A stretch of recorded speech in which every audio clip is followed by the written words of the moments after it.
Selamat siang, Namo Buddhaya. Salam sejahtera buat kita semuanya. Saya Kasmudi, Sarjana Keperawatan, anak asuh pintu belajar Buddhist Fellowship Indonesia, mengucapkan terima kasih kepada Ibu-Ibu Buddhist Fellowship Indonesia, Ibu Lilian Halim, founder of Pintu Belajar Buddhist Fellowship Indonesia, Bro Sofyan Halim, Head of Pintu Belajar, Sis Leni Chow, President of Buddhist Fellowship Indonesia, Sis Reni Ong, Vice President of Buddhist Fellowship Indonesia, semua jajaran pengurus dan para donatur Pintu Belajar Buddhist Fellowship Indonesia atas beasiswa yang telah diberikan kepada saya, sehingga saya dapat menyelesaikan studi saya di ilmu keperawatan di UKSW Salatiga. Semoga ilmu yang saya dapatkan dapat bermanfaat bagi masyarakat, bangsa, dan negara Indonesia tercinta. Terima kasih. Namo Buddhaya. Halo, selamat siang Bapak Ibu dan teman-teman semuanya, para sahabat Buddhist Fellowship Indonesia. Selamat siang, apa kabar? Salam sehat dan salam sejahtera buat kita semuanya.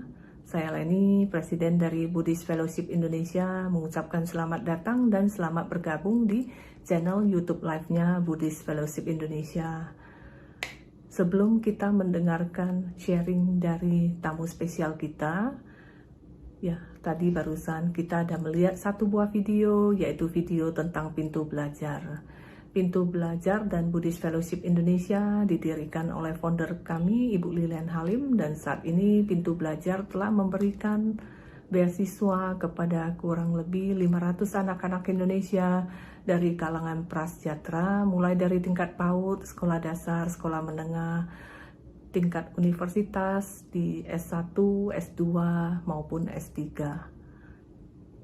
Dan saat ini sudah ada puluhan anak-anak asuh Pintu Belajar yang telah lulus sarjana dan saat ini sudah bekerja di masyarakat dan sudah bisa memperbaiki kesejahteraan keluarga mereka. Terima kasih kepada ibu-ibu Buddhist Fellowship Indonesia, founder kami, Ibu Lilian Halim, dan para donatur lainnya atas support kepada Pintu Belajar selama ini. Ya, kepada Bapak, Ibu, dan teman-teman semuanya, para sahabat Buddhist Fellowship Indonesia yang tergerak hatinya untuk mensupport program charity dari Buddhist Fellowship Indonesia Pintu Belajar, nanti bisa menghubungi sekretariat untuk informasi lebih lanjut. Mudah-mudahan ke depannya Pintu Belajar bisa membantu lebih banyak lagi anak-anak Indonesia dari kalangan prasejahtera, sehingga bisa mencerdaskan anak bangsa, dan mudah-mudahan anak-anak asuh Pintu Belajar selain bermanfaat dan berkontribusi untuk kesejahteraan keluarga mereka, nantinya juga bisa bermanfaat dan berkontribusi untuk masyarakat Indonesia dan membanggakan bangsa dan negara tercinta kita, Indonesia. Sebelum masuk ke sesi sharing, marilah kita semuanya meluangkan waktu sejenak untuk berdoa sebagai ucapan puji syukur kita kepada Tuhan Yang Maha Esa dan Sang Tiratana, karena saat ini kita masih dapat berkumpul dalam keadaan sehat, walaupun secara virtual. Kita dapat berkumpul di siang hari yang berbahagia ini untuk nanti kita sama-sama belajar pengetahuan dari narasumber kita. Marilah kita berdoa sesuai dengan agama dan keyakinan kita masing-masing. Namo tassa bhagavato arahato sama sambuddhassa. Namo tassa bhagavato arahato sama sambuddhassa. Namo tassa bhagavato arahato sama sambuddhassa. Marilah kita lanjutkan dengan membacakan dan merenungkan core value dari Buddhist Fellowship Indonesia, supaya nilai-nilai tersebut dapat kita praktekkan dan amalkan dalam kehidupan kita sehari-hari. Sebagai Kalayanamita Buddhist Fellowship Indonesia, kami bertekad untuk menjalankan nilai-nilai berikut. 1. Respek, penuh hormat kepada Sang Tiratana, mereka yang lebih tua, guru, teman sedama, dan semua makhluk hidup demi tercapainya hubungan yang sehat dan harmonis. 2. Joyful effort, penuh semangat sukacita di dalam mencapai kesejahteraan dan keseimbangan antara fisik dan mental, keluarga dan ekonomi, interpersonal dan spiritual. 3. Integrity, menjalani hidup sesuai prinsip dan nilai-nilai kebenaran, baik melalui pikiran, ucapan, maupun perbuatan. Service, tidak mementingkan diri sendiri, melayani dengan tulus ikhlas dan sepenuh hati demi kebahagiaan dan kesejahteraan semua makhluk. 5. Compassion, mengembangkan kebajikan dan welas asih terhadap sesama di dalam menjalani kehidupan yang tidak merugikan siapapun. 6. Learning, terus belajar dan meningkatkan kualitas diri baik secara pengertian maupun praktek dhamma demi kemajuan spiritual hingga tercapainya pembebasan sejati. 7. Self-reflection, melakukan introspeksi diri, mengembangkan kesadaran dan kebijaksanaan, penuh rasa syukur di dalam menjalani kehidupan yang penuh makna. 8. Faith, mengembangkan pandangan benar serta keyakinan yang kokoh untuk terus hidup sesuai dengan Buddha Dhamma. Selamat siang Bapak Ibu dan teman-teman semuanya, para sahabat Buddhist Fellowship Indonesia. Selamat siang, Namo Buddhaya, salam sehat dan salam sejahtera buat kita semuanya. Pada hari ini, di siang hari yang berbahagia ini, kita sangat beruntung dan sangat berbahagia sekali karena kedatangan seorang tamu istimewa, ya, jauh-jauh dari Indonesia bagian paling timur, ya, di Papua. Ya. Ada Dokter Betaria Susi Simamora, KRCHN. Ya. Ya. Dan saat ini Dokter Betaria Susi sudah hadir di layar. Ya. Kita sapa terlebih dahulu. Ya. Selamat siang, Dokter Beta. Apa kabar? Selamat siang, baik-baik saja, Cileni. Ya, baik, Suster. Apa kabar, Suster? Kami baik-baik saja di Papua. Ya, saat ini Suster Dokter Beta lagi berada di Papua, tepatnya di kota mana? Oke, saya berada di Merauke, Provinsi Papua Selatan. Saat ini di kota Merauke-nya. Nah, tapi saya ada di Kelurahan Kamundu, Jalan 7 Wali-Wali, 10 km dari pusat kota Merauke-nya. Jadi saya ada di Merauke. Ya. Dan sehari-harinya Dokter Betaria Susi ini ya berkantor di Rumah Sakit Bunda Pengharapan, ya, Dokter, ya. Betul sekali, Cileni. Jadi saya ini seorang dokter, dan pada saat ini saya menjabat sebagai Direktur Rumah Sakit Bunda Pengharapan Merauke. Jadi sehari-hari saya bekerja di rumah sakit. Oke, super. Ya, terima kasih. Ya, kami dari Buddhist Fellowship Indonesia mengucapkan terima kasih, ya, yang sebesar-besarnya kepada Suster Dr. Betaria Susi, ya, yang telah meluangkan waktunya yang tak berharga di tengah-tengah kesibukan melayani rakyat Papua dalam bidang kesehatan, ya. Juga bisa meluangkan waktunya untuk berbagi pengalaman, pengetahuan, wawasan, ya, kepada kita semua, ya, di Indonesia bagian barat ini, ya. Tapi nanti bakalan ditonton oleh warga negara dan masyarakat Indonesia, baik di bagian barat, bagian tengah, maupun bagian timur, ya, dan bahkan internasional, ya, Suster, ya. Oke, ya. Terima kasih, ya, yang telah menyediakan waktunya, meluangkan waktunya untuk berbagi kami sangat berterima kasih, Suster. Sama-sama, Ci. Ya, dan di siang hari yang berbahagia ini, nanti Suster akan berbagi pengalamannya dalam pelayanan kesehatan untuk masyarakat di Papua Selatan. Topik kita hari ini yaitu pelayanan kesehatan di Papua Selatan.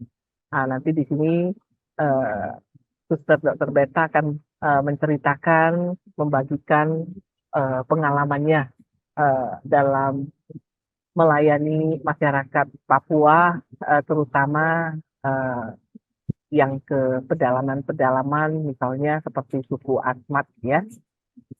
Oke, baiklah, di layar satu lagi sudah ada Kasmudi, ya, Bro Kasmudi, ya. Selamat siang, Bro Kasmudi, apa kabar? Namo Buddhaya. Namo Buddhaya, Ci. Selamat siang. Kabarnya baik-baik saja, Ci. Oh ya, bagus. Tepatnya saat ini lagi berada di kota mana, Kasmudi? Di kota Semarang, Ci. Jawa Tengah. Iya. Masih sama-sama di pulau yang sama ya, Pulau Jawa ya. Iya, Ci. Biar dekat rumah. Oke, baik. Saya perkenalkan, Kasmudi adalah salah satu anak asuh Pintu Belajar yang merupakan lulusan sarjana keperawatan dari Universitas Kristen Satya Wacana, Salatiga, Jawa Tengah. Ya. Semoga ilmu yang didapatkan ya di kampus bisa bermanfaat untuk keluarga, lingkungan sekitar, masyarakat, bangsa dan negara tercinta kita Indonesia, ya. Semoga bermanfaat. Terima kasih, Ci. Ya, oke. Ya, baiklah, untuk menghemat waktu, kita persilakan, kita undang dan kita sambut Suster Dr. Betaria Siti, ya, untuk bisa membagikan pengetahuannya, pengalamannya kepada kita semua dalam pelayanan kesehatan di Papua Selatan. Ya, untuk Suster Dr. Betaria Suki dan Bro Kasmudi, waktu dan tempat kita persilakan. Terima kasih, Anumodana. Ya, terima kasih, Ci. Terima kasih, Cik Leni. Oke. Sebelumnya, selamat siang, dokter. Siang, Mas. Sebelumnya, terima kasih kepada Pintu Belajar telah memberikan kesempatan kepada saya untuk menjadi moderator di Health Education atau pengetahuan tentang kesehatan yang akan dibawakan oleh Dr. Betaria Susi yang bertema pelayanan kesehatan di Papua Selatan. Sebelum memasuki kita sharing-sharing tentang pelayanan beliau, langkah baiknya saya akan membacakan profil beliau dulu. Nama lengkap adalah Dr. Betaria Susi Simamora, KR CHN, karena beliau lulusan dari luar negeri, yaitu Kenya Registered Community Health Nurse. Beliau adalah seorang biarawati Kongregasi Putri Renha Rosari atau PRR yang telah bergabung menjadi biarawati sejak tahun 2000. Pernah menjadi seorang misionaris di Kenya, Afrika Timur selama 6 tahun. Pernah kuliah Community Health Nurse di Kenya tahun 2007 di Saint Camillus School of Nursing, Tabika, Kisii. Juga pernah kuliah kedokteran di FKIK Atmajaya, Jakarta.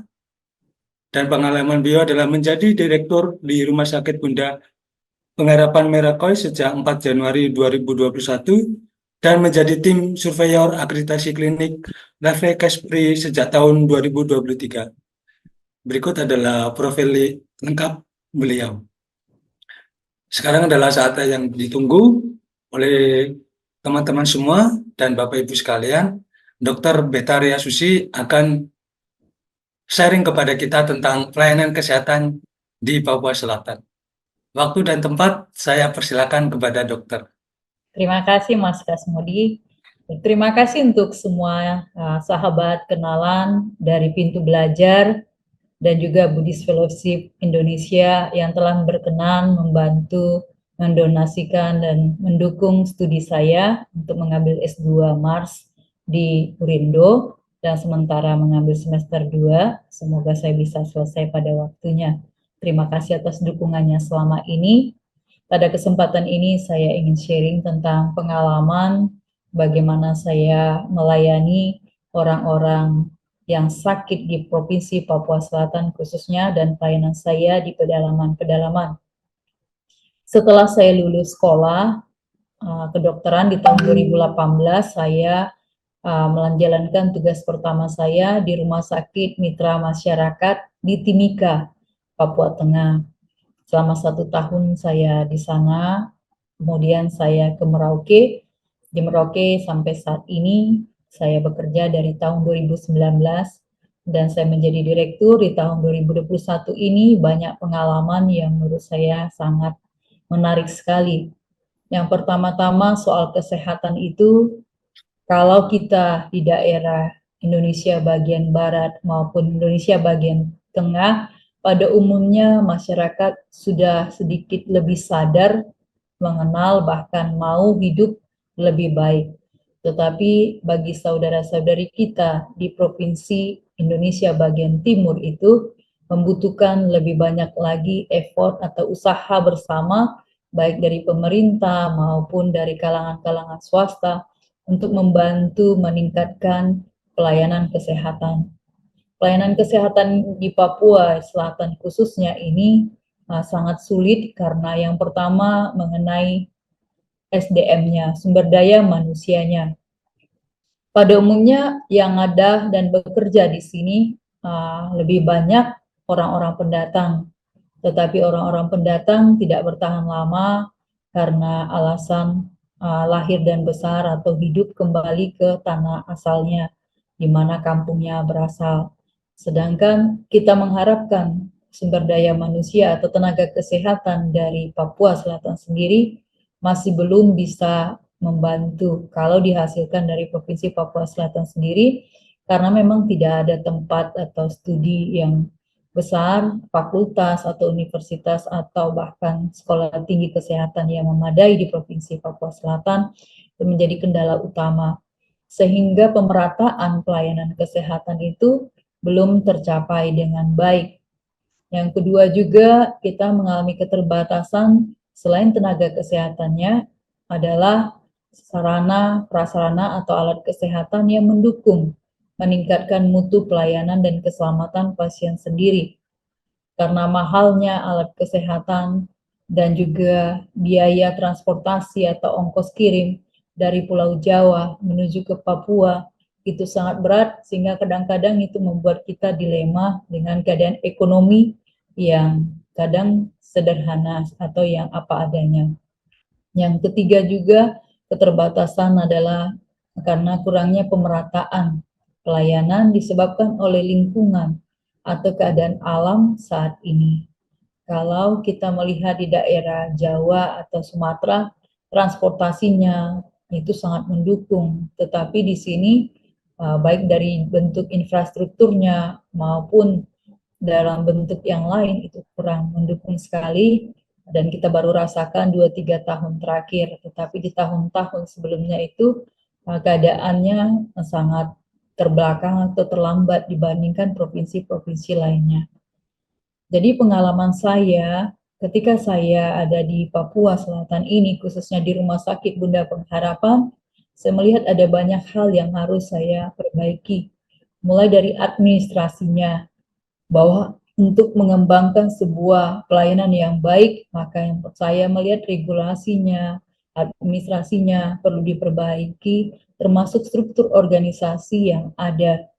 Oleh karena itu, membentuk struktur organisasi yang baik dan sumber daya yang ada ini, mentraining mereka menjadi orang yang penuh dengan pengetahuan dan skill, itu butuh proses. Karena pada dasarnya tidak ada manusia yang langsung jadi yang siap dipakai karena situasi saat ini membutuhkan jumlah yang sangat banyak dan kualitasnya juga yang sangat tinggi. Karena situasi-situasi yang ada sehingga siapapun yang ada di kawasan rumah sakit maupun di fasilitas kesehatan lainnya butuh banyak dukungan, baik trainingnya, baik pengalamannya, skillnya.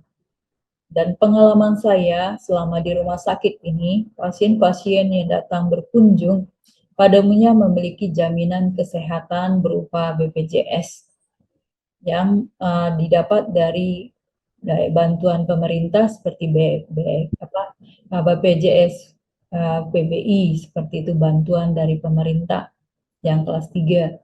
Tetapi mereka yang sudah bisa mandiri bisa juga menggunakan BPJS yang dari kantor atau dari ini, padanya juga menggunakan BPJS. Jadi hampir 80% pasien-pasien menggunakan jaminan BPJS. Tetapi ada juga saudara-saudari kita lain tidak memiliki jaminan BPJS. Sehingga mereka kalau datang berobat itu sangat butuh dukungan dari pemerintah untuk membiayai mereka.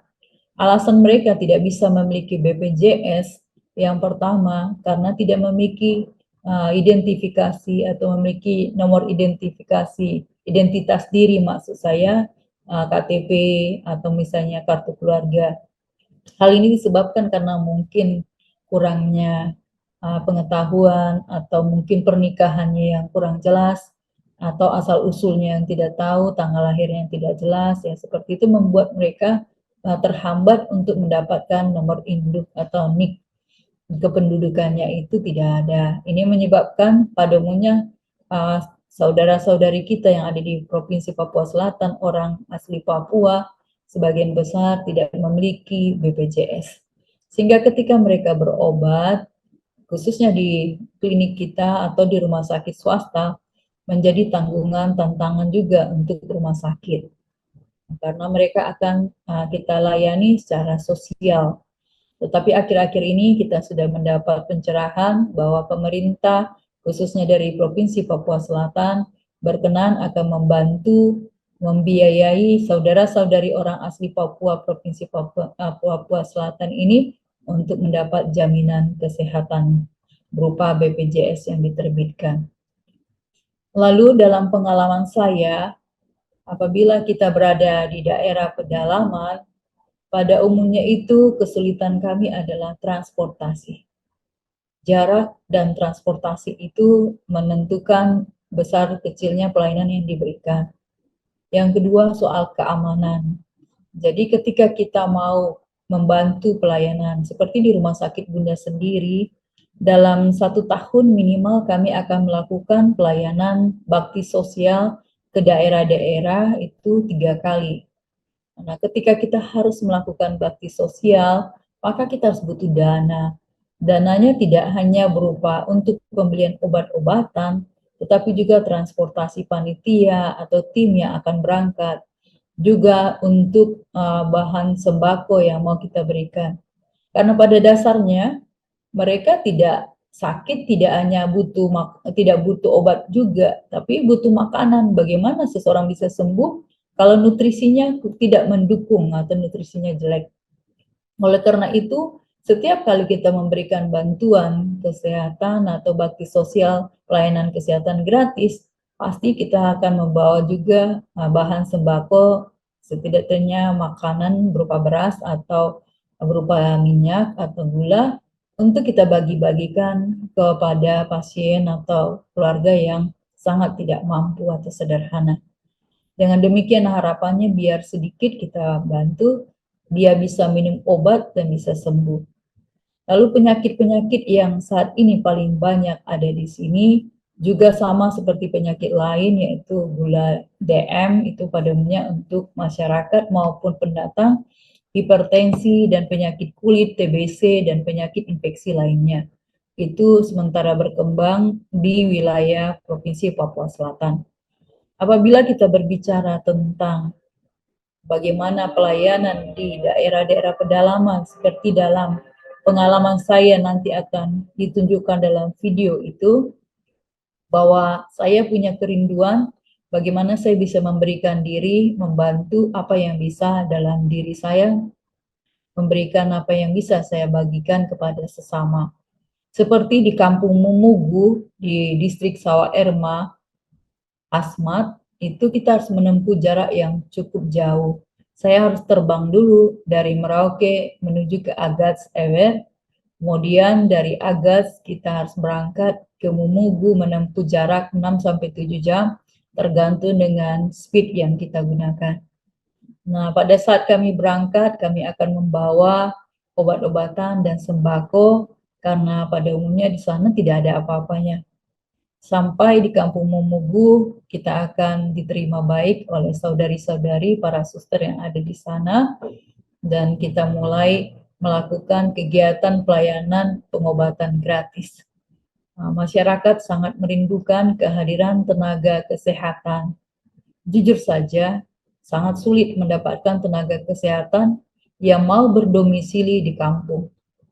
Masalahnya tidak ada internet, tidak ada listrik, sumber air bersih, sangat sulit, perumahan dan keamanan karena perbatasan dengan daerah konflik seperti Nduga. Hal ini membuat ketakutan bagi saudara-saudari yang berasal dari luar daerah.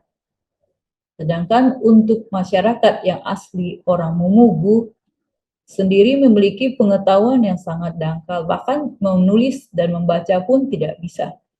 Anak-anak yang sekarang, kalau misalnya di rumah ada 7 anak, mungkin yang bisa baca hanya 1, yang lainnya tidak bisa membaca. Hal ini yang membawa mereka begitu sulit untuk bertumbuh dan berkembang menjadi kampung yang mandiri. Jadi masyarakat Mumugu itu sangat dia sangat sangat membutuhkan bantuan dari banyak pihak karena sulit untuk mandirinya, termasuk pelayanan para suster. Jadi kita ke sana, pada umumnya pelayanan kita pada pasien-pasien kusta di Mumugu, kita berikan obat kusta 9 bulan, tapi kesadaran mereka sangat lemah, makanannya juga nutrisinya tidak cukup, lalu kemudian banyak kali mereka kalau udah rasa enakan sudah tidak melanjutkan pengobatan yang terasa terlalu lama selama 9 bulan. Kebersihannya juga sangat kurang karena airnya air rawa. Air rawa, tidak ada juga pakaian yang bersih, bahan pencuci seperti bahan deterjen atau sabun, itu yang kadang-kadang membuat mereka akhirnya mengalami penderitaan sakit kulit. Dan akhirnya usianya tidak lama ya, pada umumnya mereka tidak lama. Apabila ada sakit, susah dirujuk. Alasannya memang tidak ada transportasi. Dan mereka sangat miskin. Sehingga kalau sakit parah, mereka tinggal menerima kapan waktunya akan dipanggil Tuhan. Ini kenyataannya seperti itu.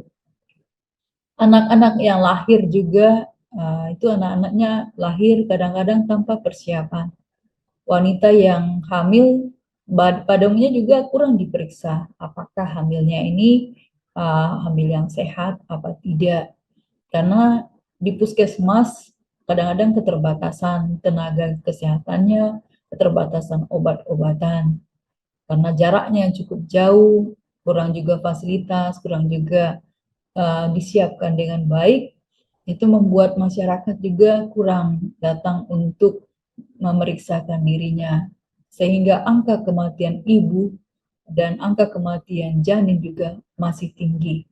Waktu saya melakukan bakti sosial di Mumugu, 1 hari sebelum saya datang sudah terjadi kematian ibu pasca persalinan.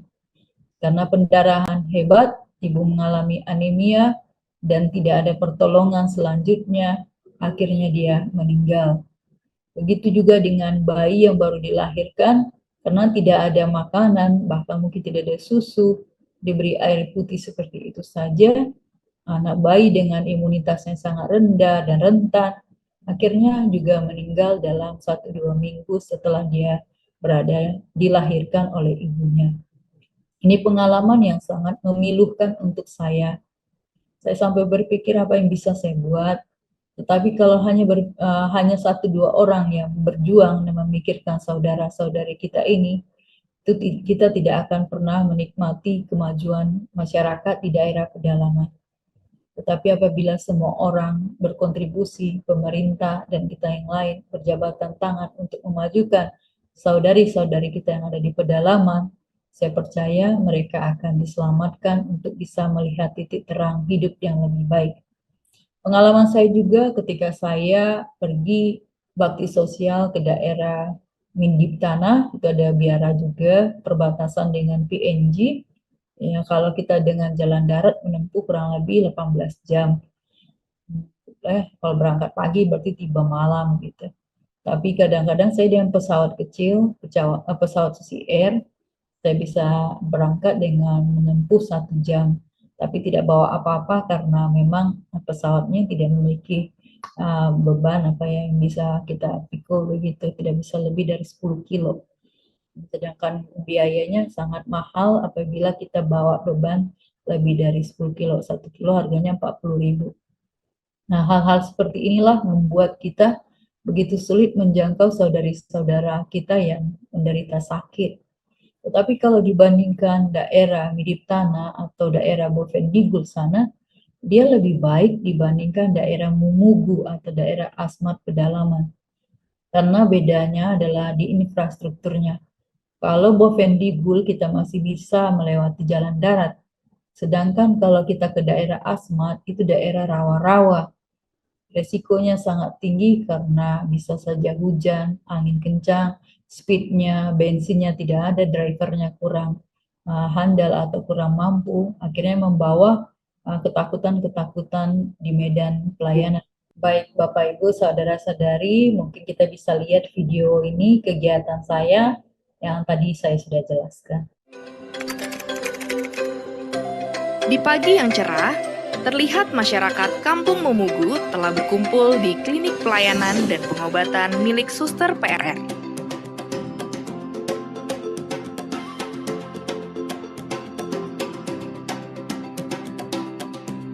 Mayoritas yang datang adalah para ibu, lansia, dan juga anak-anak.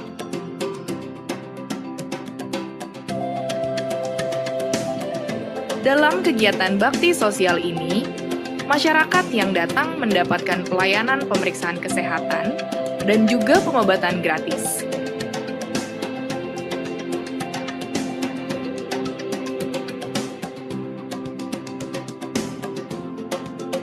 Setelah itu, kegiatan dilanjutkan dengan makan bersama, pembagian biskuit dan susu untuk anak-anak, serta pembagian bantuan sembako untuk ibu-ibu yang telah hadir.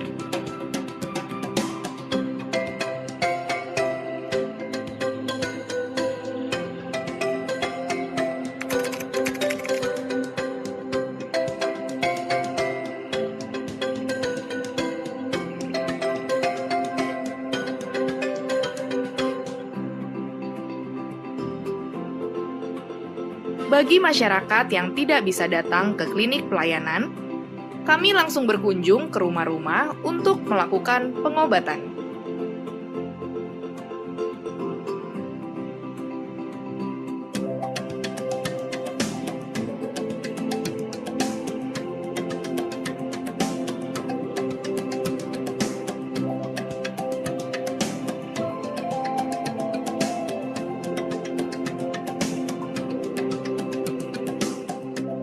Kegiatan bakti sosial ini kami lanjutkan di hari kedua dengan fokus pada pemeriksaan dan pengobatan gratis bagi mereka yang sakit.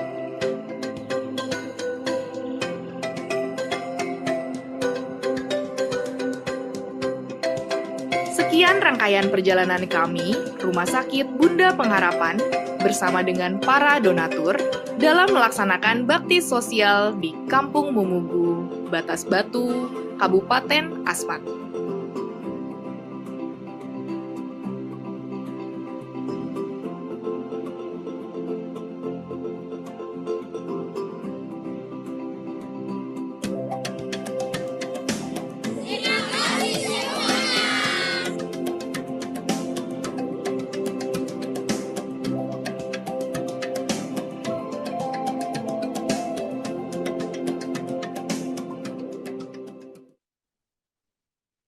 Ya, demikian video singkat pengalaman kami dalam melaksanakan pelayanan bakti sosial yang didukung oleh Pintu Belajar dan Buddhist Fellowship Indonesia.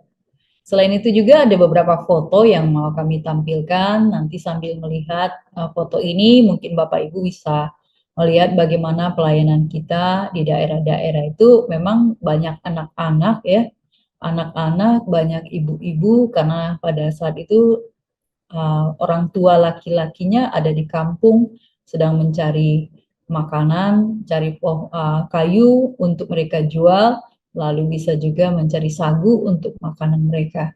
Tetapi yang lebih banyak bertahan justru ibu-ibu, karena bapak-bapak juga banyak yang sudah lebih dulu meninggal, mungkin karena imunitasnya. Gitu dari saya. Bisa kita lihat slide fotonya. Ya, ini gambaran foto di mana saya bersama anak umur kurang lebih 8 bulan pada saat pemeriksaan bersama ibu-ibu yang lain, dan dia ini lahir juga tidak di puskesmas, lahir di rumah dibantu oleh dukun beranak. Nah, ini kelemahan di Papua bagian selatan yang di daerah tertentu tidak ada bidan, tidak ada tenaga kesehatan, pada umumnya dibantu oleh ibu-ibu yang dirasa sudah terbiasa melahirkan. Ini menjadi berakibat pada nanti kematian ibu dan anak tinggi. Ya, karena tidak dilayani dengan baik, bisa disebabkan karena pendarahan maupun infeksi akibat nanti postpartum atau setelah melahirkan. Oke, bisa dilihat slide berikutnya juga, di mana ini adalah sekolah. Jadi suster-suster juga mengajarkan anak-anak yang sudah berusia di atas 7 tahun untuk bisa memahami, bahkan memiliki ilmu pengetahuan seperti yang di tempat lain. Mereka diajarkan untuk menghitung, menulis, dan juga mengenal huruf A, B, sampai C. Kelemahannya adalah anak-anak ini tidak seperti anak-anak di kota yang tiap hari harus datang, lalu di jam yang sama. Nah, mereka ini ikut dengan orang tua. Kalau orang tuanya ada pergi ke hutan atau mereka lagi cari makanan, semua anak-anak akan dibawa oleh orang tua sehingga anak-anak tidak sekolah. Tapi apabila orang tua ada di daerah Mumugu atau di kampung, maka anak-anak akan ikut sekolah. Biasanya kadang-kadang suster-suster juga akan jemput dari rumah ke rumah anak-anak supaya mereka sekolah. Karena tidak ada kontinuitas dalam belajar yang baik, sehingga untuk membaca, untuk mengenal huruf, mengenal angka, itu sangat lama. Bahkan bisa berumur sampai 9-10 tahun mereka belum familiar dengan huruf, belum familiar juga dengan angka. Tapi di antara anak-anak ini juga ada yang cepat tangkap, ya, ada juga yang cepat menghafal. Itu yang dilakukan para suster. Oke, slide berikutnya kita bisa lihat juga di sini gambar pada saat makan. Itu mereka sangat suka yang namanya pembagian makanan. Jadi setiap kali kita ada kegiatan itu kita akan bagi makanan. Jadi di tempat pelayanan di Mumugu ini suster-suster sudah tetapkan hari makan anak-anak. Itu hari Sabtu. Mereka semua akan diberi makan, dapat bantuan. Kadang-kadang kalau ada orang yang beri kita sumbangan, kita akan belikan beras, kadang-kadang beli mie, kadang-kadang beli telur. Kalau beli lauk seperti ikan tidak bisa, karena tidak ada kulkas. Jadi kita hanya bisa menyediakan apa yang kering. Kalau kita daerah yang ada listrik, masih mending ada kulkasnya. Tapi daerah yang tidak ada listrik, ya kita pasti mengandalkan apa yang bisa dimakan itu seperti yang tersedia saat ini. Ya, jadi hari Sabtu anak-anak biasanya diberi makan. Oke, di slide berikutnya juga kita bisa lihat bagaimana pelayanan kami ini yang sama tadi ya. Jadi anak-anak ada yang berseragam, ada yang tidak berseragam seperti tadi. Kadang-kadang sudah dibagi, ada dapat bantuan seragam, tapi mereka tidak cuci atau bermain lalu dibuang kemana, ya itu menjadi kelemahan pada saat ini. Sedangkan orang tuanya yang paham lebih baik, mungkin lebih mudah, anak-anak bisa datang dengan seragam. Bahkan kadang-kadang itu suster-suster mengajar mereka cara mandi, cara gunakan sabun, cara menggunakan sikat gigi, ya. Itu karena orang tuanya nggak biasa, di rumah nggak ada apa-apa, jadi yang mengajarin, memperkenalkan adalah suster-suster. Nah ini kebayang kalau nggak ada suster-suster biara, siapa yang akan bantu mereka? Ini menjadi pertanyaan besar sebenarnya untuk pemerintah dan untuk kita semua. Ya kadang-kadang kita suster-suster juga patah hati, capek juga rasanya ya, tapi itu yang kita mau berikan.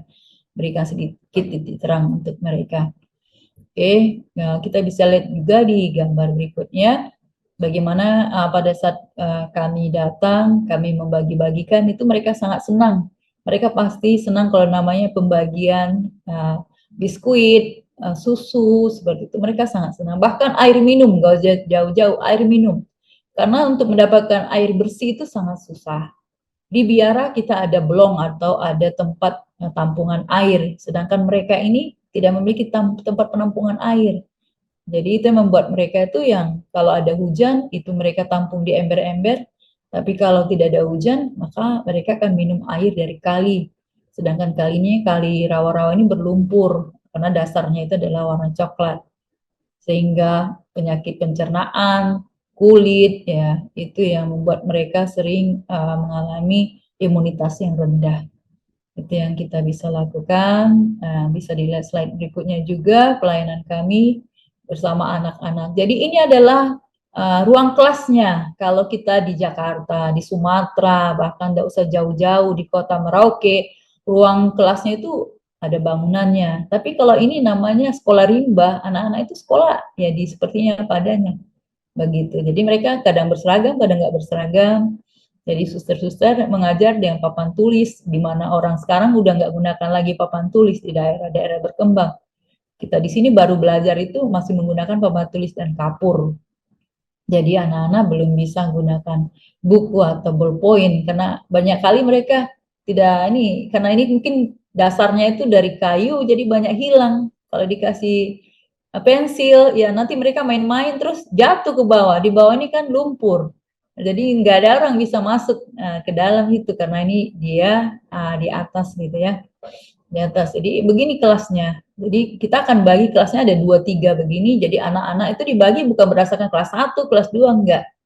Dia dibagi berdasarkan kok bisa baca tulis apa tidak. Jadi yang sudah baca tulis dia dikelompokkan sendiri, yang belum mengenal huruf dan angka dia dikelompokkan sendiri. Itu yang terjadi di Mumugu di tempat para suster melayani. Jadi di belakang saya ada 2 suster, mereka yang tinggal di Mumugu, mereka yang menjadi guru. Ini dua-duanya adalah guru. Oke, bisa dilihat juga pelayanan kami berikutnya. Ini saya waktu pemeriksaan kesehatan, bisa dilihat slide berikutnya. Ya, ini yang sama ini slide-nya. Mungkin slide yang lain yang nggak sama. Ya, itu mungkin ya pengalaman saya rasa cukup untuk pemaparan saya sedikit tentang bagaimana pelayanan kami di Provinsi Papua Selatan. Terima kasih Suster atas sharingnya yang sangat inspiring ya. Itu Terima kasih, Pelni. ya itu terharu juga itu ya, melihat rakyat Papua ya. Maksudnya ya Papua dengan kekayaan alam yang begitu kaya raya ya. Mestinya rakyatnya yang penduduk asli sana juga bisa saya berdoa dan berharap juga penduduk asli yang di sana juga bisa merasakan kesejahteraan yang setara lah. Ya, bisa hidupnya bisa lebih maju dan bisa lebih sejahtera. Mungkin apa yang kita rasakan di provinsi-provinsi lain, Jawa, Sumatera, Bali, ya, juga bisa dirasakan oleh penduduk asli Papua ya, kesejahteraan. Ya. Terima kasih Suster atas sharing pengalamannya ya.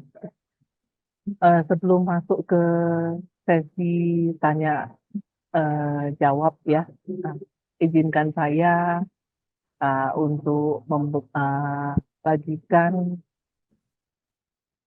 informasi tentang informasi mengenai pintu belajar. Ya. Pintu Belajar adalah program dari Buddhist Fellowship Indonesia. Pintu Belajar dan Buddhist Fellowship Indonesia didirikan oleh founder kami, Ibu Lilian Salmi. Dan saat ini Pintu Belajar telah memberikan beasiswa kepada ratusan anak-anak Indonesia dari kalangan prasejahtera, mulai dari tingkat PAUD, sekolah dasar, sekolah menengah, di sekolah menengah atas, dan di universitas, baik di strata 1, strata 2, maupun strata 3, dan di berbagai wilayah Indonesia dan di berbagai kampus atau universitas yang tersebar di berbagai wilayah Indonesia. Ya.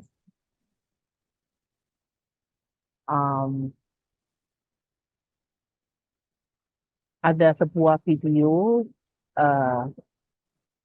mengenai pintu belajar yang akan ditampilkan. Saya mengajak Bapak Ibu dan teman-teman semuanya untuk bisa kita tonton bersama sebuah video tentang pintu belajar yang menggambarkan mengenai seorang anak asuh pintu belajar yang berada di Singkawang, Kalimantan Barat. Ya, baiklah, marilah kita tonton bersama-sama.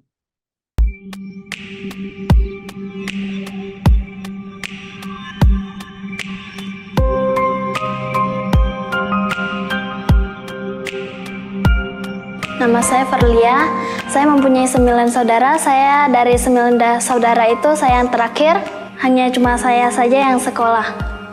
Di rumah saya punya satu kakak perempuan yang kerja menjaga toko sepatu, dan juga ada papa sama mama. Mama kerja di sawah, papa pergi masak ke tempat orang lain. Mama ke sawah dari jam 6 sampai jam 9 lewat begitu, di sana buat nanam padi. Itu yang kedua kalinya dari jam 2 lewat sampai jam 5. Mama pergi ke sana buat lihat airnya udah masuk ke sawah atau belum. Juga biasa mama di sana nanam padi juga, cabut rumput yang di sawah. Papa sih biasa sering memasak resepsi pernikahan dan juga biasa resepsi ulang tahun pekong. Kalau 1 minggu itu biasanya ada yang nyuruh, itu dia baru ikut. Kalau lagi nggak masak, bantuin mama di sawah. Kalau umur mama udah 60 tahun, umur papa itu udah 55. Kakak biasanya kalau punya uang lebih dia ada bantu, kalau tidak. Saya biasa di rumah bantuin mama masak dan beres-beres rumah saja. Di hari Minggu saya juga ada mengikuti kegiatan Damayobana yang diselenggarakan dari Viara. Saya di Damayobana belajar mengetik, kerajinan tangan, storytelling, bernyanyi, dan parita. Saya punya cita-cita menjadi seorang koki. Mungkin saya bisa usaha sendiri. Kalau ada modal saya bikin masak di warung dulu. Kalau ada modal lebih baru ke restorannya. Fokus ke pekerjaan biar bisa bahagiain mama sama papa. Saya berterima kasih banyak kepada Pintu Belajar sudah membiayai dari sekolah saya bisa sampai di SD, mungkin bisa tamat SMK.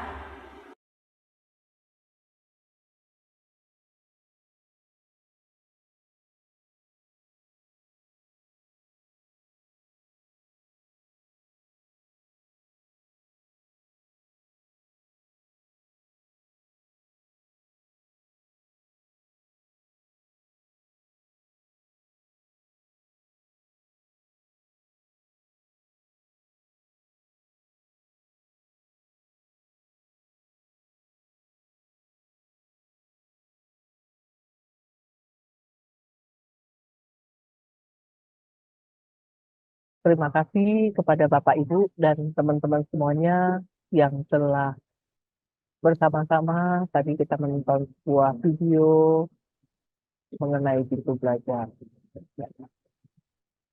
Terima kasih juga kepada founder kami Ibu Ilian Halim dan Ibu-Ibu Buddhist Fellowship Indonesia yang telah mensupport program Pintu Belajar Buddhist Fellowship Indonesia. Dan semoga ke depan lebih banyak lagi anak-anak Indonesia dari kalangan prasejahtera yang bisa dibantu pendidikannya oleh pintu belajar ke jenjang yang lebih tinggi dan lebih baik. Ya. Semoga anak-anak atau pintu belajar bisa bermanfaat untuk keluarga, lingkungan sekitar, masyarakat, bangsa, dan negara Indonesia kita yang tercinta. Dan saat ini sudah ada puluhan anak-anak atau pintu belajar yang telah lulus sarjana dan saat ini sudah bekerja dan berkontribusi kepada masyarakat dan sudah bisa memperbaiki kesejahteraan keluarga mereka. Dan terima kasih kepada para donatur dan Bapak Ibu yang telah mensupport program Pintu Belajar Buddhist Fellowship Indonesia. Dan bagi Bapak Ibu dan teman-teman semuanya yang ingin mensupport program Pintu Belajar Buddhist Fellowship Indonesia, nanti bisa menghubungi sekretariat untuk informasi lebih lanjut. Ya, terima kasih. Ya, baiklah, Bapak Ibu dan teman-teman semuanya, saat ini tibalah saatnya di sesi tanya jawab ya. Kita persilakan Bro Kasmudi untuk bisa memandu sesi tanya jawab dengan Suster Dr. Betaria Susi. Terima kasih, waktu dan tempat kita persilakan. Terima kasih kepada Cileni atas waktu dan kesempatannya, dan terima kasih juga kepada Dr. Betaria Susi atas pemaparan materi dan berbagai pengalaman tentang pelayanan kesehatan yang dilakukan oleh suster dan beberapa teman-teman di rumah sakit di sana. Nah, ini dokter, ada beberapa pertanyaan dari teman-teman. Mungkin sebelumnya saya akan mulai dari pertanyaan dari saya sendiri ya, suster ya. Siap, Mas, ya. Nah, suster, di suku Asma sendiri kan pasti ada mengenal pengobatan tradisional. Iya, betul. Pasti ada. Apakah ada kendala dalam pengobatan tradisional dan kedatangan Dr. Betaria Susi dan teman-teman untuk masuk berkolaborasi dengan mereka untuk bagaimana sih cara penanganan kalau ada luka, penanganan yang benar itu gimana? Apakah ada penolakan-penolakan sebelumnya sehingga bisa tantangan-tantangan itu bisa terjawab? Mungkin pengalaman dari pengobatan tradisional sendiri dan pengobatan medisnya itu bisa tergabung menjadi satu untuk pelayanan kesehatan itu sendiri, suster. Aduh, terima kasih pertanyaannya, Mas ya. Itu memang kenyataannya seperti itu. Bahwa mengapa mereka tidak mau berobat itu mungkin juga karena sugesti, lalu sudah pengalaman juga karena sudah disampaikan nenek moyangnya seperti itu, sehingga itu memiliki pengalaman obat-obat tradisional. Tetapi dengan adanya kepercayaan bagi mereka yang beragama Katolik dan mengenal suster, mereka tahu bahwa suster itu bawa yang kebaikan. Jadi yang namanya bawa kebaikan mereka percaya, gitu. Tetapi kadang-kadang mereka juga penanganan dan pengobatan tradisional itu lebih kuat daripada penanganan kita yang medis. Misalnya luka, ini ada jatuh. Pikiran pertama saya jatuh berarti ada setan. Nah, setan ini ada yang kirim. Ya, kadang-kadang bahasa-bahasa begitu. Ini pasti ada yang nggak suka kita, ada yang mau berniat jahat untuk kita. Itu masih ada. Itu masih ada. Sampai sekarang titik ini pun masih ada. Bahkan kadang-kadang obat yang kita kasih, dalam 2-3 hari dia meninggal, itu gara-gara obat suster. Nah, itu kadang-kadang masih juga. Karena memang pengetahuannya yang sangat minim ya atau sederhana, lalu kemudian kelompok masyarakat dengan kepercayaannya, keyakinannya seperti itu, yang kadang-kadang kita nggak bisa ubah dalam waktu yang singkat, butuh proses begitu.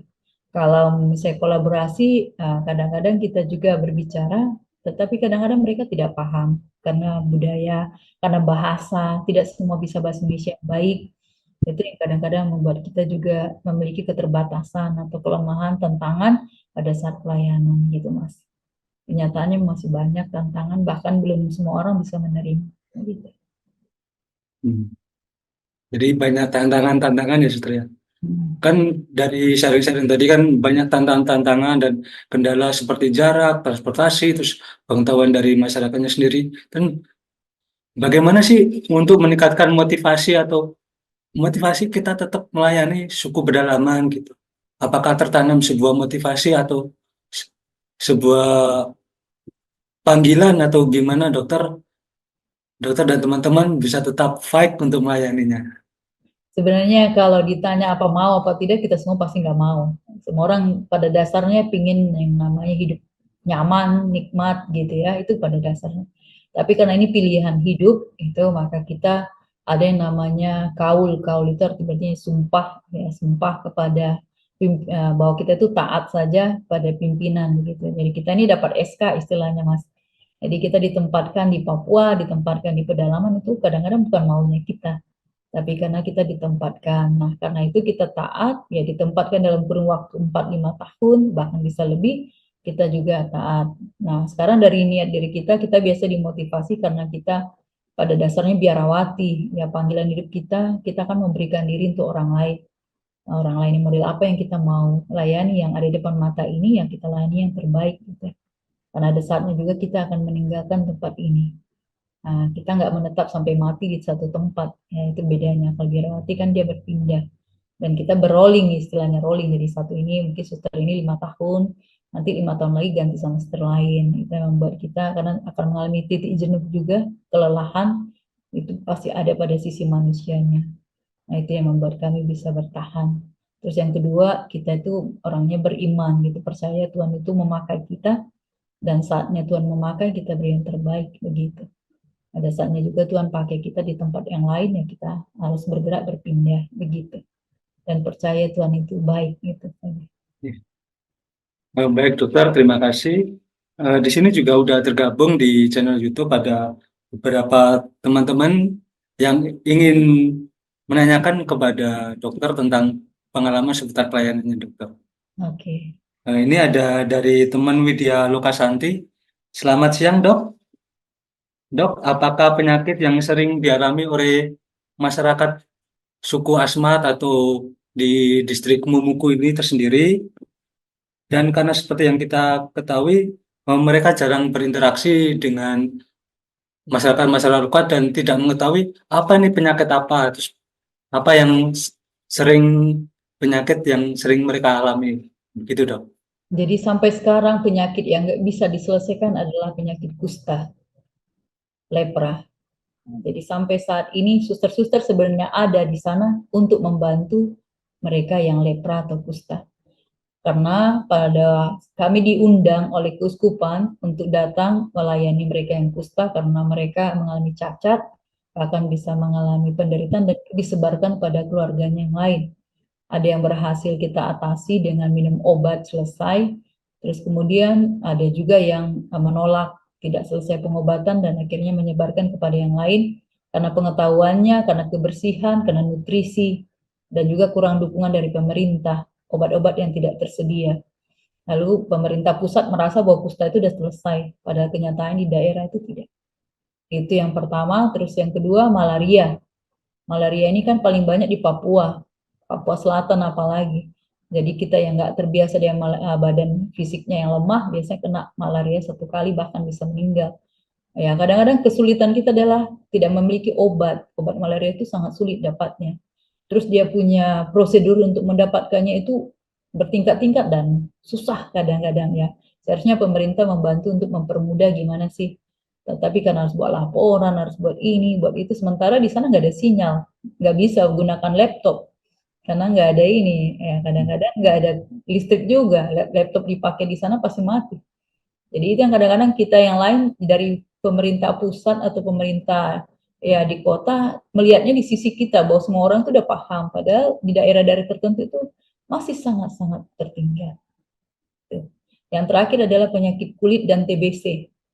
Jadi yang pertama di Mumugu itu selain itu ada penyakit kulit karena memang mereka hidup di air ya, rawa-rawa itu setiap hari pasti di air, tidak ada kebersihan, tidak ada sabun, tidak ada yang namanya handuk. Nah, mandi juga biasanya rame-rame, berenang-berenang begitu.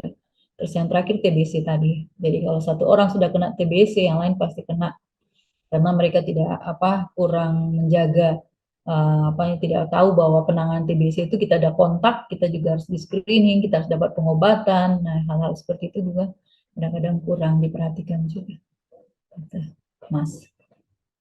Jadi sangat kompleks banget ya dok ya, tentang permasalahannya. Ini dok, ada pertanyaan juga dari saudara Kemah.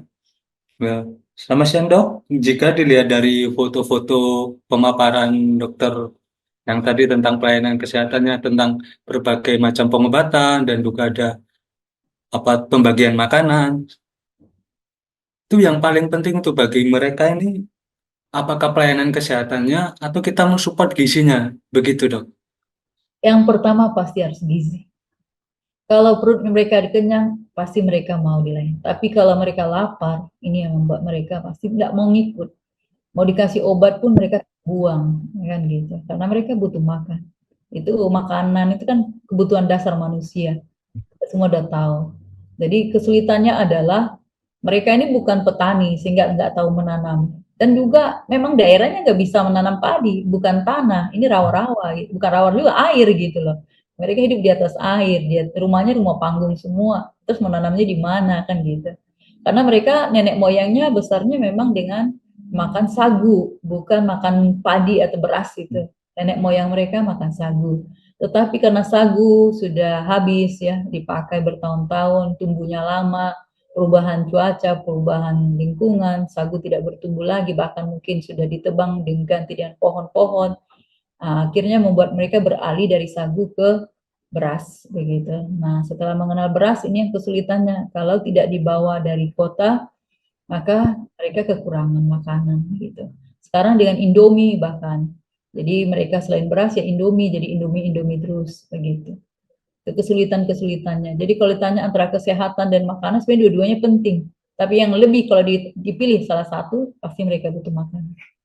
Gitu. Jadi strategi yang diterapkan juga untuk menarik orang berobat juga dengan pembagian gizi gitu ya, dokter Ya, ya. beri makan. Itu wajib itu. Iya. Hmm. Ya. Ini juga ada pertanyaan lagi dok. Bagaimana upaya pemerintah untuk meningkatkan akses terhadap pelayanan kesehatan dasar di daerah yang membutuhkan? Jadi bagaimana peran pemerintah begitu dok? Sebenarnya saya kalau bicara dengan pemerintah ini saya takut salah bicara, ntar ditangkap lagi gitu. Jadi sebenarnya saya kalau mau bicara soal pemerintah ya, ini kan seharusnya setiap kampung itu ada dana kampung, ada kepala kampung.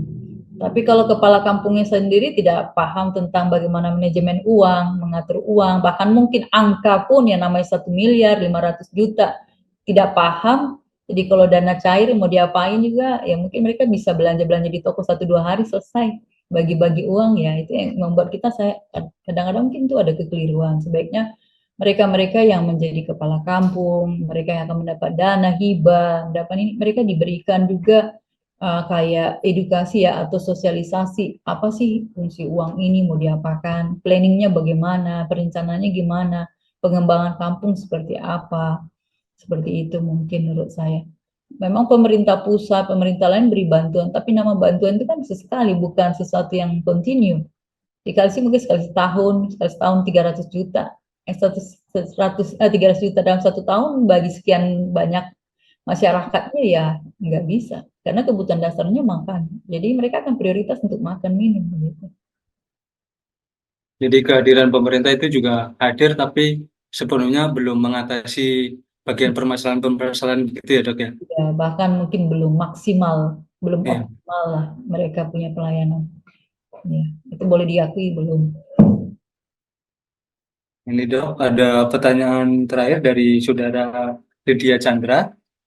Selamat siang dok, izin bertanya, apakah dokter memiliki sedikit motivasi kepada anak-anak muda Indonesia atau anak-anak asli penduduk sana yang terutama telah menempuh pendidikan ya dok, terutama di sekolah di kampus atau telah menjadi mahasiswa dalam memajukan pengobatannya, pendidikannya dan pelayanan kesehatannya di Papua Selatan begitu dok. Sebenarnya kalau untuk anak muda ini tanpa bantuan pemerintah saya rasa juga nggak bisa. Contohnya, ini kita mau buat sesuatu kemajuan, tetapi tidak ada listrik, tidak ada transportasi umum, atau kita yang lain mau berjuang bagaimanapun rasanya juga tidak bisa. Tetapi untuk kita yang kaum muda, saya mungkin berikan satu masukan ya. Ya berilah diri ya, beri sesuatu juga untuk orang lain. berilah yang terbaik dari dalam diri kita, kontribusi yang positif. Ya, kalau kita tidak bisa kontribusi untuk orang Papua, setidak-tidaknya untuk lingkungan kita, untuk keluarga kita, dengan keluarga-keluarga yang baik, keluarga-keluarga yang berespon positif, kita percaya akan berpengaruh banyak kepada keadaan bangsa dan negara kita. Nah, untuk kita yang membantu orang asli Papua, ya mungkin kita yang generasi baru bisa berpikir kira-kira ide kreatif seperti apa yang bisa lebih pas dalam membantu pelayanan kepada mereka yang sangat-sangat tertinggal. Itu yang mungkin ide-idenya itu yang kita belum dapat, mungkin dengan adanya anak-anak muda yang lebih kreatif, lebih mampu berpikir, ya kami membutuhkan itu untuk mendukung pelayanan kita. Untuk orang asli Papua yang sudah studi baik sudah menjenjang sampai pendidikan tinggi di kampus maupun bisa sampai S2, S3, ya kita punya mimpi, ya harus punya mimpi mengembangkan kampung kita sendiri. Jangan sudah jadi pemimpin, lupa diri, lupa saudara-saudari kita di kampung gitu ya. Karena banyak kali kita justru membuat saudara-saudara kita ini tidak maju. Kita yang menghalangi mereka maju karena kita sendiri tidak komitmen untuk memajukan mereka. Kesempatan tuh banyak. Tuhan tuh beri kita banyak kesempatan, tetapi sebaiknya kesempatan itu digunakan untuk yang baik dan positif. Jadi hal yang sama buat saudara-saudari yang anak muda, orang asli Papua pun non orang Papua, saya mengajak kita semua memberi kontribusi yang positif, menciptakan kreativitas-kreativitas yang bisa dinikmati oleh orang banyak, khususnya untuk kita yang lain ada di daerah ketinggalan. Itu saja dari saya, Mas. Ya, terima kasih dokter atas berbagai pemaparannya dan motivasinya juga, terutama kepada kita-kita anak muda, gimana cara memperhatikan, nggak usah jauh-jauh dari orang-orang sekitar yang terdekat kita aja, kita harus peduli dulu, baru kita masuk masyarakat yang lebih luas lagi. Terima kasih dok. Mungkin waktu dan tempat saya kembalikan kepada Cik Leni. Ya, terima kasih Bro Kasmudi yang telah memandu sesi sharing dengan Suster Dr. Betaria Susi, ya. Terima kasih Anumodana. Ya. Suster Dr. Betaria Susi juga telah memberikan satu wawasan baru dan pengetahuan kepada kita semua ya terkait pelayanannya yang begitu tulus, yang begitu baik kepada masyarakat Papua ya. Para suster-suster melayani dengan penuh cinta kasih ya kepada saudara-saudara kita juga ya, termasuk saudara-saudara kita juga karena masih sebangsa dan setanah air ya, suster ya. Iya. Ya, terima kasih untuk Suster Dr. Betaria Susi dan rekan-rekan suster yang lain ya. Terima kasih ya. Terima kasih kami ucapkan. Ya, suster. Saya ingin menanyakan dari pelayanan-pelayanan suster ke berbagai wilayah pelosok yang ada di Papua ya, suster. Di wilayah mana yang mungkin paling terpencil dan mungkin memberikan kesan yang sangat mendalam ya, mungkin satu kesan yang tak terlupakan, suster, dari sekian banyak pelayanan suster lakukan di Papua ya, dan bahkan suster Beta juga merupakan lulusan dari Kenya, Afrika ya, suster ya. Iya, benar, Cik. Nah, mungkin Suster Beta juga bisa menceritakan sedikit pengalamannya terkait studi di Kenya, Suster. Bagaimana kita tahu bahwa Afrika kan merupakan satu negara, saya tidak tahu Kenya itu apakah udah termasuk negara berkembang atau masih di bawah daripada under development country, atau bagaimana? Suster mungkin bisa menceritakan pengalamannya studi di Kenya, dan kenapa bisa studinya di Afrika ya Suster ya. Mungkin Suster bisa menceritakan itu juga, dan kemudian pengalaman yang paling berkesan saat melakukan pelayanan di Papua, di wilayah mana yang mungkin memberikan kesan yang mendalam. Terima kasih. Terima kasih Cileni kesempatannya. Jadi tempat yang paling berkesan untuk saya itu ada dua ya selama saya ada pelayanan. Yang pertama itu di Mumugu sendiri seperti yang saya sudah sharingkan. Yang kedua di Intan Jaya. Intan Jaya itu berarti kabupaten di pegunungan ya, tempat konflik yang tidak aman. Justru di sana tidak ada tenaga kesehatan yang bertahan dan mereka sangat membutuhkan, sehingga kedatangan saya, kehadiran saya, apalagi saya seorang biarawati, itu berasa sekali bahwa mereka sangat mengharapkan kehadiran kita. Tapi kadang ada keterbatasan dan kesibukan saya sebagai direktur, saya nggak punya waktu cukup karena saya harus memikirkan rumah sakit juga. Nah itu yang terkesan. Lalu saya memang bergabung menjadi biarawati tahun 2000, tetapi tahun 2004 saya diutus ke Kenya. Sebenarnya saya diutus ke sana hanya untuk ya artinya pelayanan misi seperti yang sama juga. Di Kenya pada saat itu 2004 ya kalau dibandingkan dengan Indonesia kita lebih maju. Tetapi kalau bandingkan sekarang Kenya itu jauh-jauh lebih maju. Ya, jadi kalau Kenya itu sendiri negara berkembang, sangat berkembang karena dia ukurannya kecil, jadi gampang berkembang dibandingkan Indonesia yang sangat luas.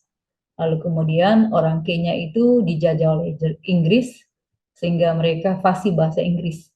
Sejak lahir itu sudah bisa berbahasa Inggris, karena orang tuanya bisa bahasa Inggris. Pada dasarnya mereka begitu. Lalu pemerintahannya itu juga mungkin mereka lebih perhatiannya menyeluruh dan orangnya orang demonstrasi ya. Jadi kalau nggak suka ngomong apa adanya. Tapi kalau kita di sini kan masih bisa tahan-tahan, nggak sopan, nggak ini gitu, semua ditahan-tahan. Kalau di sana tidak. Kita kalau nggak suka mau ke presiden mau apa ya disampaikan gitu. Ide pikirannya itu membuat mereka mungkin jauh cepat berkembang. Nah orang Afrika khususnya di Kenya itu mereka pengetahuannya lebih baik, pendidikannya jauh lebih baik. Mereka bersekolah dan sekolahnya itu pendidikannya itu pendidikan yang lama ya. Jadi mereka pergi sekolah dari jam 7, pulang jam 5 sore. Nah, begitu. Kalau kita yang di sini mungkin anak-anak sekolah jam 2, jam 1 itu udah pada pulang. Itu bedanya. Lamanya di sekolah mereka lebih lama daripada kita di Indonesia. Terus mereka udah terbentuk dengan boarding school, di mana mereka itu ada asramanya. Jadi anak-anak sejak kecil sudah ditata dengan adanya asrama, berpendidikan berpola asrama. Gitu. Jadi yang perempuan sendiri boarding school untuk perempuan, boarding school untuk laki-laki itu mereka sejak TK itu sudah ada. Ya orang tuanya mungkin di kantor, anak-anaknya di sekolah, nanti orang tua pulang dari kantor jemput. Itu sudah ada polanya seperti itu sehingga membuat Kenya itu jauh lebih maju. Beda dengan kita punya teman-teman yang ada di Papua. Papua ini pendidikannya sangat-sangat terbelakang atau bisa dikatakan terlambat khususnya di daerah-daerah tertentu. Beda dengan kita yang di kota saat ini yang Merauke. Tapi di Merauke sendiri pun hanya orang pendatang lebih banyak mengenyam pendidikan dibandingkan orang aslinya sendiri. Itu kenyataannya Bu Leni. Dari saya begitu. Ya, terima kasih Suster atas sharing pengalamannya. Terima kasih. Ya. Nah, Suster, saat ini saya kenalin juga Suster saat ini sedang menempuh pendidikan di Universitas Prestasi Indonesia atau Urindo ya Suster ya. Iya. Ya. dan saat ini mengambil Magister Administrasi Rumah Sakit dan suster mendapatkan beasiswa dari Pintu Belajar Buddhist Fellowship Indonesia. Ya. Ya.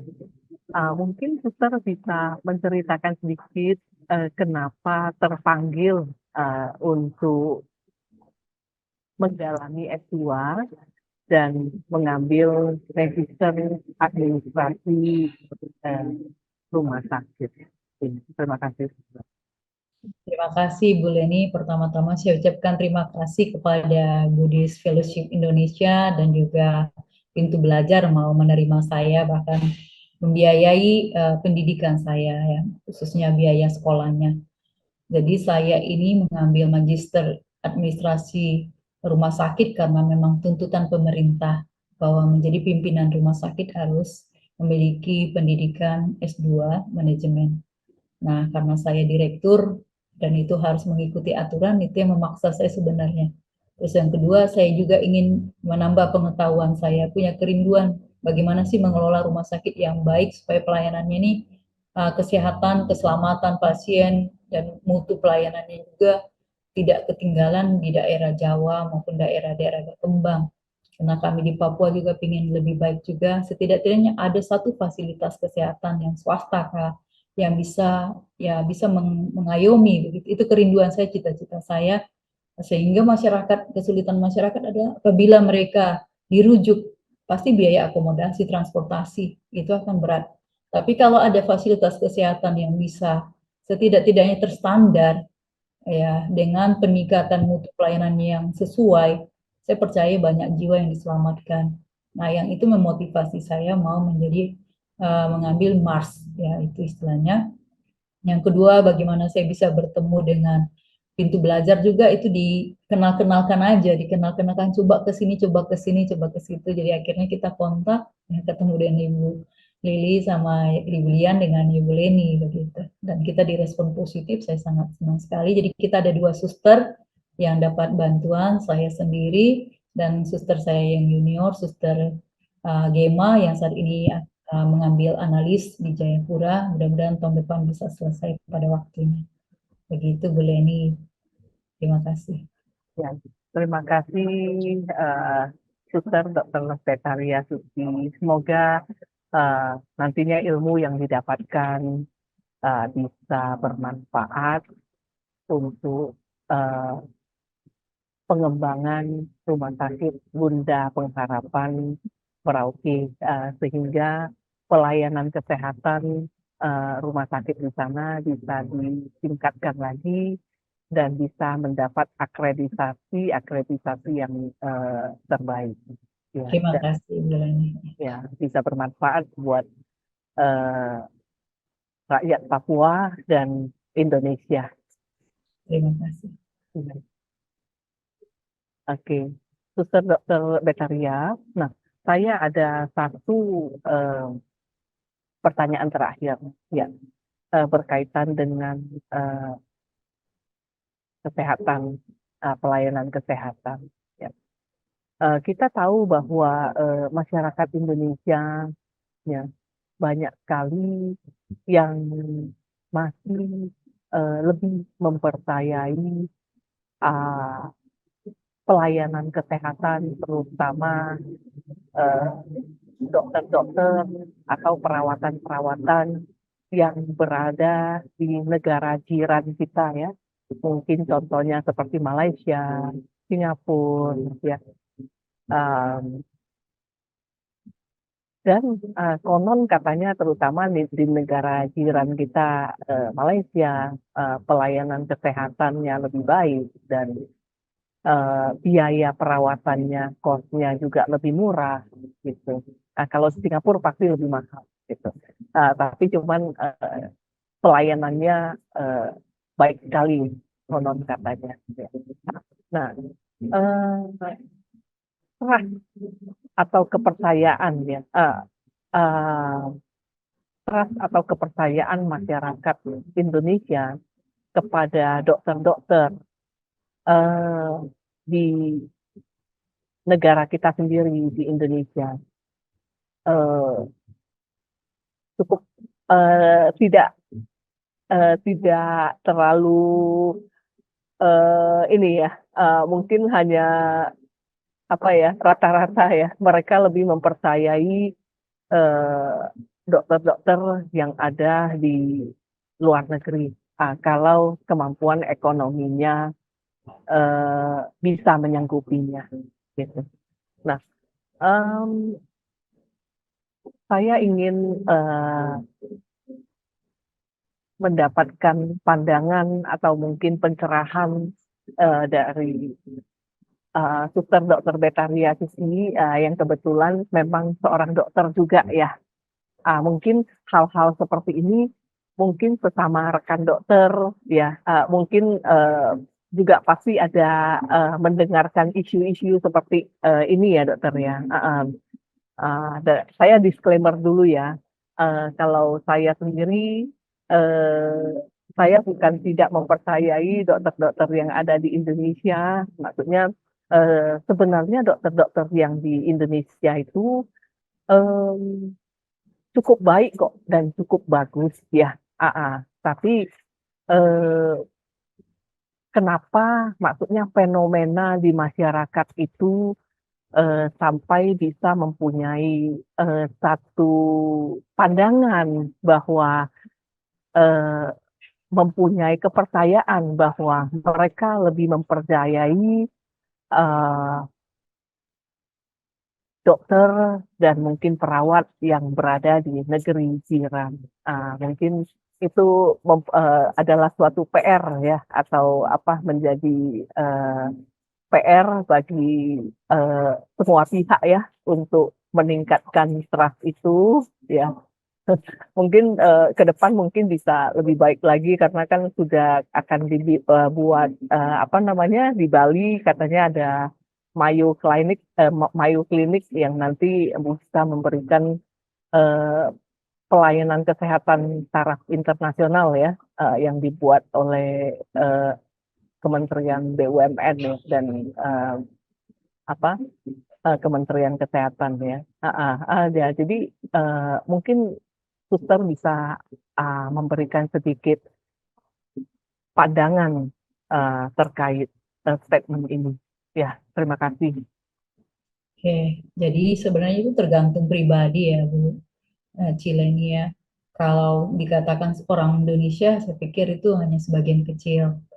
Itu pasti orang-orang yang punya duit, tapi kita yang lain ini kan nggak pernah lihat Malaysia modelnya seperti apa, itu pasti nggak punya cita-cita juga, karena kita rasa itu bukan kebutuhan kita. Tetapi untuk 1-2 orang itu merasa bahwa kesehatannya penting sekali, dan bagi dia hidup itu tanpa kesehatan juga. Tapi pada masyarakat umum kayak kami yang di Papua, justru makanan itu lebih penting daripada kesehatan. Itu yang tadi saya sampaikan di Mas Kasmudi. Jadi itu nggak bisa dijadikan bahwa fenomena itu untuk semua orang. Itu tidak. Itu hanya sebagian kecil. Terus yang kedua, mungkin soal trust.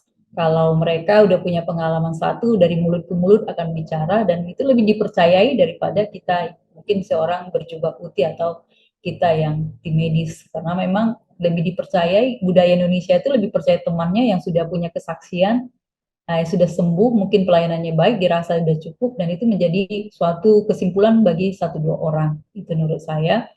Terus yang ketiga, mungkin introspeksi bagi kita sama-sama, baik pemerintah maupun pada kita semuanya dari pemerintah, soalnya biaya-biaya hidup, baik itu alat kesehatannya, lalu kemudian lain-lain, itu sangat mahal di Indonesia ya, kita harus akui.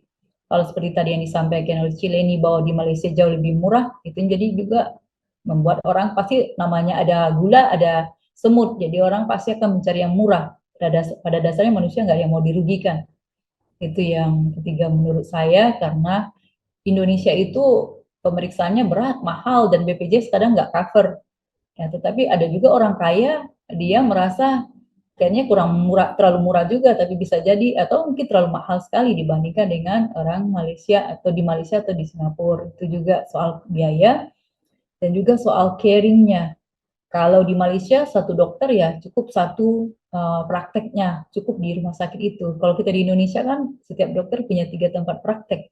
Jadi banyak kali dia belum selesai di sini, jadi dia waktu untuk pasien, perhatian kepada pasien itu mungkin kurang. Ini menurut yang saya dengar-dengar desas-desusnya.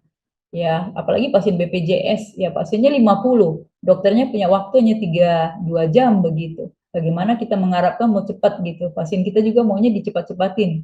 Nah, kalau di Malaysia atau di Singapura kan pasiennya hanya 5-6 orang, jadi dia punya waktu dia cukup dari pagi sampai, dan dia hanya di situ doang, nggak kemana-mana gitu. Dia kan pekerjaannya di situ. Kalau kita di Indonesia, sebentar dari rumah sakit A ke rumah sakit B, ke rumah sakit C, belum lagi macet-macetan, ya kayak di Jakarta misalnya, itu menjadi kendala juga. Jadi banyak faktor menurut saya sih, Cileni. Jadi sebenarnya dari tergantung kita masing-masing, mau keluar negeri, mau enggak, sebenarnya pada dasarnya manusia ingin sehat. Ya, pada dasarnya itu kebutuhan. Jadi cara kita untuk menciptakan sehat, ya ada orang dengan pola makannya, pola olahraganya, dan lain-lain. Ada juga yang pergi pemeriksaan ke luar negeri, dia rasa lebih puas ya. Itu mungkin sugesti pikirannya masing-masing begitu. Dari saya gitu sih, Cileni. Ya, terima kasih Suster Dr. Betaria. Nah, Suster Dr. Betaria, nah di pintu belajar akan banyak anak-anak asuh yang masih di SMA ada, SMP ada, ya. Nah, mereka kan setelah lulus SMA atau SMU kan atau SMK, mereka kan akan memasuki jenjang universitas, ya. Jadi kalau bagi yang mempunyai cita-cita menjadi seorang dokter, seorang perawat, ya mungkin Dokter Betaria bisa memberikan pesan, tips, ya kepada anak-anak asuh pintu belajar. Bagi yang bercita-cita di bidang kesehatan ya, bagaimana tipsnya, sarannya, pedomannya supaya setelah menempuh studi mereka bisa menjadi seorang dokter yang baik dan sukses, menjadi seorang perawat yang baik hatinya, dan menjadi perawat terbaik juga gitu ya. Mungkin Dokter Beta bisa memberikan tips-tipsnya supaya ini juga suatu masukan yang baik buat anak-anak pintu belajar yang mungkin punya cita-cita di bidang kesehatan. Terima kasih. Baik, terima kasih Ci. Jadi menurut saya yang pertama-tama itu dari latar belakang keluarga ya. Orang tua harus menanamkan hal-hal yang baik dulu kepada anak. Jadi anaknya mau jadi orang kesehatan kan, non kesehatan, ya dia pasti berguna lah di masyarakat dalam bentuk pelayanan apa saja. Tetapi kalau dia memilih bahwa dia ingin menjadi seorang tenaga kesehatan, maka saya lebih senang kalau itu dari dalam dirinya ada motivasi positif. Kenapa sih saya memilih jadi perawat? Kenapa saya jadi dokter? Apakah karena saya ingin dapat gaji besar, bahwa dokter itu otomatis gajinya besar-besar dibandingkan mungkin nanti dengan guru, ya itu yang membuat kita motivasi nanti pada saat pelayanan setelah kita lulus. Karena banyak juga dokter mata duitan, itu yang membuat orang Indonesia juga nggak suka, sehingga lebih senang pergi ke Malaysia atau ke Singapura. Nah, gitu. Itu kenyataan karena memang motivasinya awal bukan untuk pelayanan, motivasinya orang tuanya bahkan sudah dikte anaknya ini harus selesai sekolah, nanti buka klinik kecantikan, buka klinik ini, buka itu untuk dapat duit banyak-banyak. Karena itu dilatar belakangi oleh orang tua. Apalagi kita yang dapat beasiswa dari pintu belajar, harusnya kita lebih tahu diri istilah kasarnya ya. Kita ini kan orang-orang yang dapat bantuan. Mengapa sih kita nggak bisa beri bantuan dia ke orang lain? Maka itu harus dimotivasi saat kita sekolah nanti menempuh pendidikan tenaga kesehatan.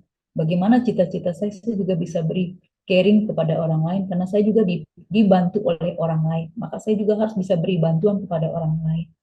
Itu harus ada di mindset kita, ditanamkan. Karena pengalaman saya sebagai pemimpin rumah sakit, sekian ratus tenaga kesehatan, tapi belum tentu mereka memiliki hati untuk pasien.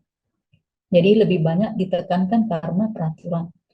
Tetapi punya caring terhadap pasien itu harus ditumbuhkan dan harus dimotivasi dari dalam diri, maka dia akan dibantu oleh lingkungan menciptakan dia menjadi orang yang jauh lebih baik terhadap pasiennya.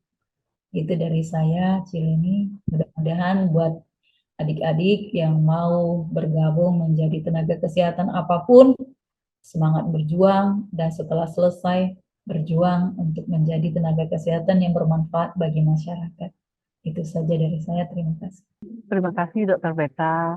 Terima kasih atas sharing yang sangat menginspirasi kita semua di siang menjelang sore hari ini. Terima kasih Dr. Beta. Ya, ya mungkin kita dokumentasikan satu ya.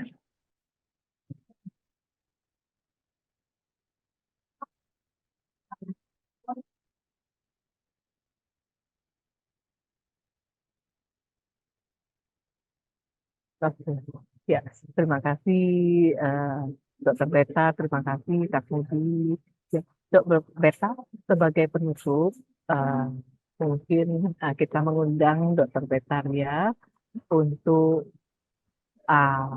memberikan sedikit pesan-pesan terkait topik kita pada hari ini, ya supaya sharing pada hari ini mungkin bisa disimpulkan dalam beberapa kalimat bisa menginspirasi kita semua pada siang menjelang sore hari ini, dan kemudian Dr. Beta akan memberikan doa ya kepada kita semua masyarakat Indonesia ya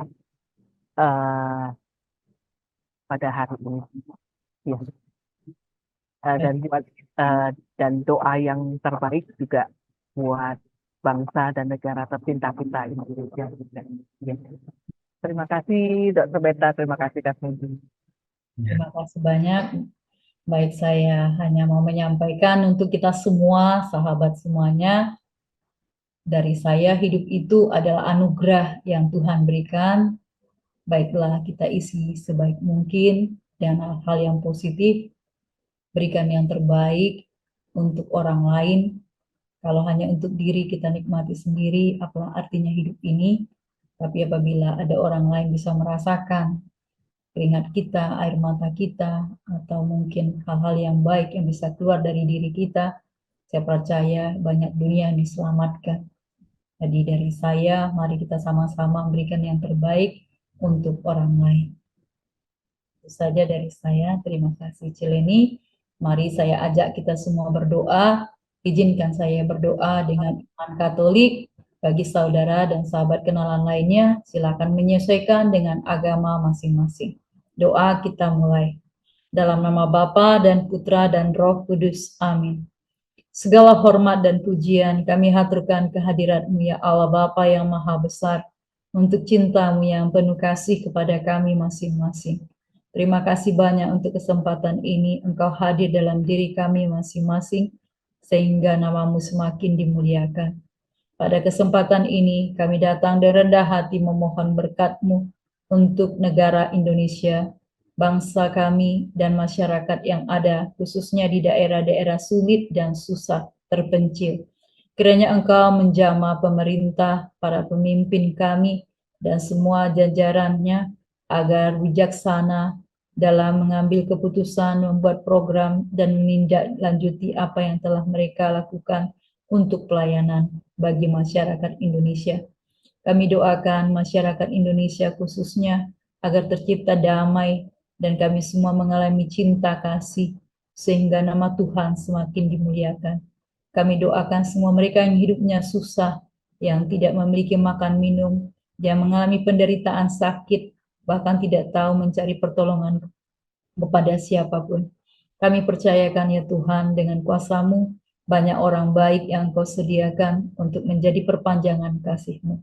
Kami doakan semua donatur, khususnya di Pintu Belajar dan Buddhist Fellowship Indonesia, yang dengan tulus hati berbagi dari segala keterbatasan mereka untuk mendukung dan menyukseskan menyelamatkan banyak jiwa. Semoga Kau berikan kami rahmat kebahagiaan, rahmat kesehatan, dan cinta akan Engkau. Semoga ajaran-ajaran-Mu yang baik bisa kami terapkan, kami laksanakan dalam hidup kami. Nama-Mu ya Tuhan, kami puji, kami sembah kini dan sepanjang segala masa. Amin. Dalam nama Bapa dan Putra dan Roh Kudus. Amin. Terima kasih sekali lagi Suster Dr. Betaria atas doanya untuk kita semua dan masyarakat Indonesia, bangsa dan negara tercinta kita Indonesia. Terima kasih Suster. Terima kasih. Ya, semoga Suster dan teman-teman Suster yang lain yang berjuang di Papua sehat dan bahagia selalu dan diberi keselamatan dalam menjalankan aktivitasnya, keselamatan dan kelancaran ya, Suster ya. Terima kasih, amin. Terima kasih juga Kak Mudi ya yang telah memandu sesi sharing pada hari ini ya. Oke, salam buat keluarga ya. Oke. Terima kasih, Ci. Ya. Oke, terima kasih juga Bapak Ibu dan teman-teman semuanya yang telah mengikuti sharing pada hari ini di channel YouTube Live-nya Buddhist Fellowship Indonesia. Ya, sampai ketemu lagi di channel YouTube Live-nya Buddhist Fellowship Indonesia di kesempatan berikutnya. Terima kasih semuanya. Bye-bye. Bye-bye. Selamat siang, Namo Buddhaya. Salam sejahtera buat kita semuanya. Saya Kasmudi, Sarjana Keperawatan, anak asuh pintu belajar Buddhist Fellowship Indonesia, mengucapkan terima kasih kepada Ibu-Ibu Buddhist Fellowship Indonesia, Ibu Lilian Halim, Founder of Pintu Belajar Buddhist Fellowship Indonesia, Bro Sofyan Halim, Head of Pintu Belajar, Sis Leni Chow, President of Buddhist Fellowship Indonesia, Sis Reni Ong, Vice President of Buddhist Fellowship Indonesia, semua jajaran pengurus dan para donatur Pintu Belajar Buddhist Fellowship Indonesia atas beasiswa yang telah diberikan kepada saya sehingga saya dapat menyelesaikan studi saya di ilmu keperawatan di UKSW Salatiga. Semoga ilmu yang saya dapatkan dapat bermanfaat bagi masyarakat, bangsa, dan negara Indonesia tercinta. Terima kasih. Namo Buddhaya.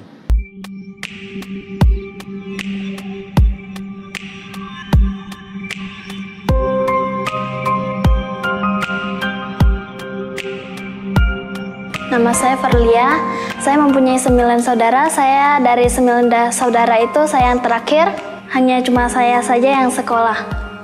Di rumah saya punya 1 kakak perempuan yang kerja menjaga toko sepatu, dan juga ada papa sama mama. Mama kerja di sawah, papa pergi masak ke tempat orang lain. Mama ke sawah dari jam 6 sampai jam 9 lewat begitu. Di sana buat nanam padi. Itu yang kedua kalinya dari jam 2 lewat sampai jam 5. Mama pergi ke sana buat lihat airnya udah masuk ke sawah atau belum. Juga biasa mama di sana nanam padi juga, cabut rumput yang di sawah. Papa sih biasa sering memasak resepsi pernikahan dan juga biasa resepsi ulang tahun Pekong. Kalau 1 minggu itu biasanya ada yang nyuruh, itu dia baru ikut. Kalau lagi nggak masak, bantuin mama di sawah. Kalau umur mama udah 60 tahun, umur papa itu udah 55. Kakak biasanya kalau punya uang lebih dia ada bantu, kalau tidak. Saya biasa di rumah bantuin mama masak dan beres-beres rumah saja. Di hari Minggu saya juga ada mengikuti kegiatan Damayobana yang diselenggarakan dari Viara. Saya di Damayobana belajar mengetik, kerajinan tangan, storytelling, bernyanyi, dan parita. Saya punya cita-cita menjadi seorang koki. Mungkin saya bisa usaha sendiri. Kalau ada modal saya bikin masak di warung dulu. Kalau ada modal lebih baru ke restorannya. Fokus ke pekerjaan biar bisa bahagiain mama sama papa. Saya berterima kasih banyak kepada Pintu Belajar sudah membiayai dari sekolah saya bisa sampai di SD, mungkin bisa tamat SMK.